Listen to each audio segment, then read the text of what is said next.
நம்ம சேனல் எதை பற்றின்னு பார்ப்போமா? இந்த டேட்டுக்கு திருப்பதியே நம்ப முடியல, ஆனால் அம்மாவை நம்பலாம். அப்படி பாட்டி அவங்க இன்க்ரீடியண்ட்டும் அம்மா அவங்க கைப்பக்குவம் சேர்ந்தா சொல்லவே வேண்டாம். அந்த மாதிரி தான் பாட்டியோட ஹெல்த் இன்க்ரீடியன்ட்லேயும் அம்மாவோட கேர் ரெடி பண்ணதான் பாட்டி வீடு மம்மு பேபி ஹெல்த் மிக்ஸ். இதில் 30+ இன்க்ரீடியன்ட் இருக்குது. நம்மளையா பார்த்து இது no added sugar, no added preservative, no artificial flavour, easy to கேரிங்கிறங்காட்டி ரெடிமேடாக கொடுக்கலாம்.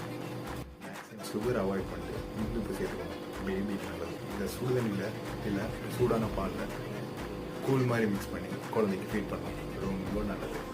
நாளைக்கு சாயந்தரம் 6 மணிக்கு நம்ம பாட்டி வீட்டு மம்மு பேபி ஹெல்த் மிக்ஸ் லான்ச் பண்ணுவோம். வேணுங்கிறவங்களுக்கு டிஸ்கிரிப்ஷன் லிங்க் இருக்கும், பை பண்ணிக்கலாம். சப்ஸ்கிரைப் பண்ணி வச்சுக்கோங்க. நாளைக்கு 100 எத்தனை ப்ராடக்ட்